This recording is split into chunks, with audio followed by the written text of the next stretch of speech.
সুকুমার রায়ের গল্প তিন বন্ধু আপনাদের কাছে পরিবেশন করছি, শুনতে থাকুন। এক ছিলেন রাজা, তার ছিল এক ছেলে। রাজামশাই বড্ড বুড়ো হয়েছেন, তাই তিনি তার ছেলেকে ডেকে বললেন, দেখো বাবা, আমি তো বুড়ো হয়েছি, কাজকর্ম আর ভালো করে দেখতে পারি না। এখন তুমি আমার কাজকর্ম বুঝে নাও আর একটি সুন্দর লক্ষ্মী বউ নিয়ে এসো। এই বলে তিনি একটা সোনার চাবি রাজপুত্রের হাতে দিলেন আর বললেন, রাজবাড়ির ছাদের দক্ষিণ কোণার ঘরটিকে এই চাবি দিয়ে খুলে তার ভেতরে গিয়ে যে সুন্দরী রাজকন্যাদের ছবি দেখবে, তাদের মধ্যে থেকে একটিকে পছন্দ করে আমায় এসে বলবে। রাজপুত্র তখনই সেই ঘরটিতে গেলেন। সেখানে গিয়ে তিনি একেবারে হাঁ করে রইলেন। ঘরটি গোল আর তার ছাদ ঠিক আকাশের মতো নীল। তার উপর সোনা রূপোর তারা ঝলমল করছে। ঘরের চারদিকে সোনা দিয়ে বাঁধানো 12টি জানালা। তার প্রত্যেকটির উপর চমৎকার পোশাক পরা একটি সুন্দরী রাজকন্যার ছবি আঁকা। তার মধ্যে কে যে বেশি সুন্দরী তাই সে আর ঠিক করতে পারছে না। এমন সময় সে দেখল যে একটি জানালা পর্দা দিয়ে ঢাকা। তাড়াতাড়ি সে পর্দা উঠিয়ে দেখে কি একটি অতি সুন্দরী রাজকন্যার ছবি। তার পোশাক কিন্তু একেবারে সাদাসিধে আর মাথায় মুক্তোর মুকুট। বেচারি কিন্তু বড় বিষণ্ণ চেহারা, যেন তার কত দুঃখ। সেই রাজকন্যাকেই সে পছন্দ করলো, আর দেখতে দেখতে অন্য সব ছবি কোথায় মিলিয়ে গেল। রাজপুত্র বড়ই আশ্চর্য হয়ে তখনই তার বাবাকে সব কথা জানালো। রাজামশাই তো সব শুনে মাথায় হাত দিয়ে বসে পড়লেন। সর্বনাশ! এই রাজকন্যাকে যে দুষ্টু জাদুকর লোহার বাড়িতে আটক করে রেখেছে। যে একে ছাড়াতে যায় সেই যে আর ফেরে না। তোমার কপালে যে কত দুঃখ আছে তার কি বলবো। এখন তো আর কোনো উপায় নেই। পছন্দ যখন করেছো তখন তার খোঁজে যাও। তখনই রাজপুত্র একটা খুব তেজি ঘোড়া নিয়ে রওনা হয়ে পড়ল। অনেক দূর গিয়ে সে এমন সময় শুনতে পেল কে যেন বলছে, আরে থামো না, থামো না। রাজপুত্র অমনি পেছন ফিরে দেখল যে ইহা লম্বা একটা লোক তাকে বলছে, ওহে, আমাকে তোমার সঙ্গে নাও, দেখবে তোমার কত কাজ করে দিতে পারি আমি। রাজপুত্র বলল, তোমার নাম কি, আর তুমি করতেই বা কী পারো? সে বলল, আমার নাম ঢ্যাঙারাম। আমি যত ইচ্ছা লম্বা হতে পারি। ওই দেখো, যে তাল গাছের আগায় বাবুয়ের বাসা দেখছো, ওটিকে আমি এখনই পেড়ে দিতে পারি। তাতে আমার গাছে চড়বার দরকার হবে না। এই বলে সে দেখতে দেখতে তাল গাছের মতো লম্বা হয়ে গেল আর পাখির বাসাটা পেরে নিয়ে চট করে আবার মেটে হয়ে গেল। রাজপুত্র বলল, তা তো দেখলাম, কিন্তু ওতে আমার কি সাহায্য হবে? এই বনটা পার হবার রাস্তা যদি বলতে পারো তবে বুঝবো আমার সাহায্য করলে। ঢ্যাঙারাম আবার লম্বা হতে লাগলো আর দেখতে দেখতে তাল গাছ ছাড়িয়ে কোথায় তার মাথা উঠল। তারপর চারদিকে তাকিয়ে দেখে বলল, ওই যে রাস্তা দেখা যাচ্ছে। তারপর সে আবার বেঁটে হয়ে ঘোড়ার লাগাম ধরে পথ দেখিয়ে চলতে লাগলো। খানিকক্ষণ দূরে গিয়ে বলল, ওই যে আমার বন্ধু যাচ্ছে, ওকে ধরে নিয়ে আসি। বলেই সে চট করে আকাশের মতো লম্বা হয়ে গেল আর ইহা লম্বা 2 পা ফেলে তার বন্ধুর কাছে উপস্থিত হলো। তারপর আর কোনো কথাবার্তা না বলে তাকে হাতে ধরে উঠে নিয়ে রাজপুত্রের কাছে চলে এলো। বন্ধুটির বেশ সন্ডামার কাছে। রাজপুত্র জিজ্ঞাসা করলেন, তোমার নাম কি, আর কী বা তুমি করতে পারো? লোকটি বলল, আমি ভোঁদারাম। আমি নিজেকে ফুলিয়ে প্রকাণ্ড বড় হয়ে যেতে পারি, কিন্তু এই বেলা ঘোড়া ছুটিয়ে পালাও, নইলে আমি এত তাড়াতাড়ি ফুলে উঠব যে ভারী বিপদে পড়বে। এই বলেই সে ফুটবলের মতো ফুলতে আরম্ভ করলো। ঢ্যাঙারাম তো আগেই দৌড় দিয়েছে। রাজপুত্র দেখা দেখি ঘোড়া ছুটিয়ে সরে পড়তে লাগলো। ফুলে ফুলে পাহাড়ের মতো বড় হয়ে ভোঁদারাম হঠাৎ আবার ছোট হতে আরম্ভ করলো। পেটে যত বাতাস ভরেছিল সব ছেড়ে দিতে তার মুখ থেকে এমনই জোরে বাতাস ছুটতে লাগলো যে ঝড়ের বাতাস কোথায় লাগে তা দেখে রাজপুত্র বলল, বেশ, এমন লোক সচরাচর মেলে না। তুমি আমাদের সঙ্গে চলো। এই বলে তারা তিনজনে এগুতে লাগলো। খানিক দূরে গিয়ে রাজপুত্র দেখলো একটি লোক চোখে পট্টি বেঁধে রাস্তা দিয়ে চলছে। ঢ্যাঙারাম বলল, ওই আমাদের আর এক বন্ধু। রাজপুত্র সে লোকটিকে জিজ্ঞাসা করলো, তুমি কে হে? অমন করে যে চোখ বেঁধে রাস্তা দিয়ে চলছো, পথে দেখবে কেমন করে? লোকটি বলল, আমার নাম আগুন চোখ। তোমরা খোলা চোখে যা দেখো আমি চোখ বেঁধে রাখলেই তা দেখতে পাই। খোলা চোখে দেখলে কত মোটা জিনিসই হোক না, এপার ওপার স্পষ্ট দেখতে পাবো।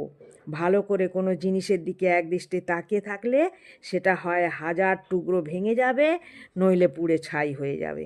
এই বলে সে চোখের বাঁধন খুলে সামনের একটা পাহাড়ের দিকে মট মট করে চেয়ে রইল। দেখতে দেখতে পাহাড়টা ফেটে ভেঙে চুরমার হয়ে একটা বালির ঢিপি হয়ে গেল, আর তার ভিতর থেকে একতালা সোনা বের হলো।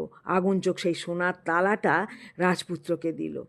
রাজপুত্র খুব খুশি হয়ে বলল, দেখো তো সেই রাজকন্যা কী করছেন, কোথায় তিনি আছেন, আর এখান থেকে কত দূর? আগুন চোখ বলল, ওই যে তিনি একলা সেই লোহার বাড়িতে বন্ধ হয়ে বসে আছে আর কাঁদছেন। ও যে সে লম্বা রাস্তা, অমনি করে ঘোড়ায় চড়ে গেলে যে 1 বছরও সেখানে পৌঁছতে পারবে না।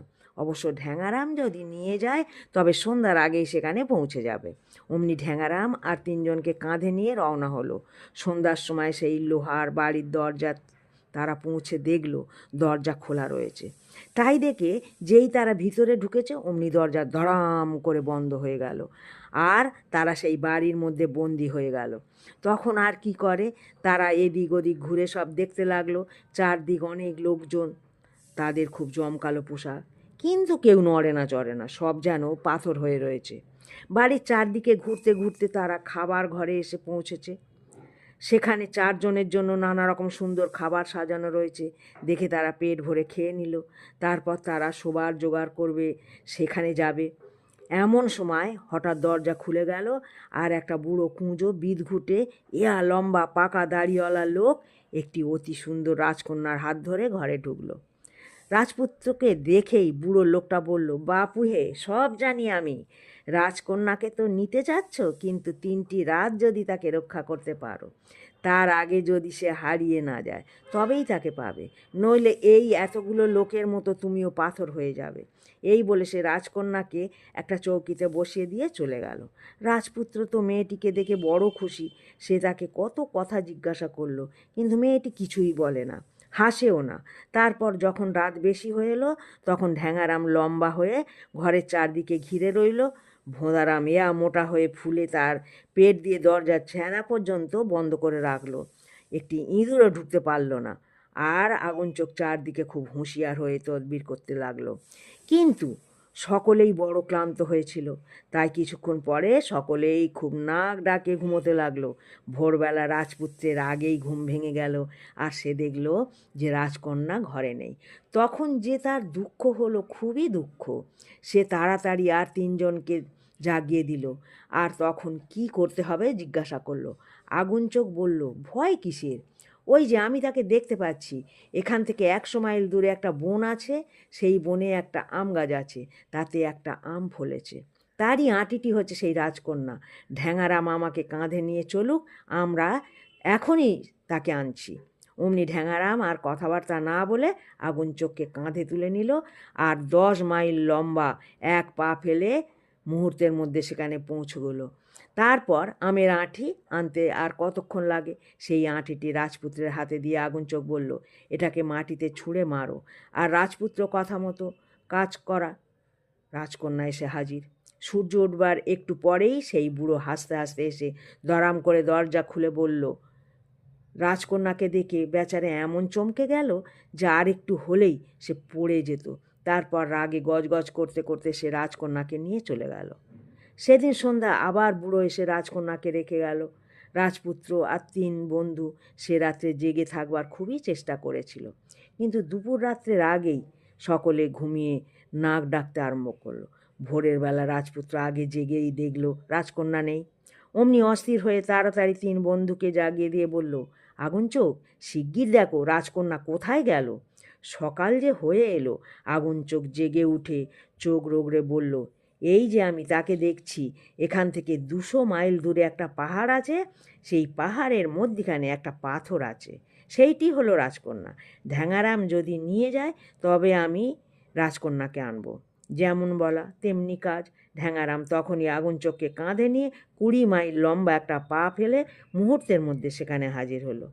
আগুন চোখ সেই পাহাড়ের দিকে কটমট করে কিছুক্ষণ তাকিয়ে থেকে সেই পাহাড়টাকে ফাটিয়ে গুঁড়িয়ে দিল, আর তার ভেতর থেকে সেই পাথরটা বেরিয়ে পড়ল। সেটাকে নিয়ে রাজপুত্রের কাছে দিতেই রাজপুত্র পাথরটা মাটিতে ফেলে দিল, আর রাজকন্যা এসে হাজির হলো।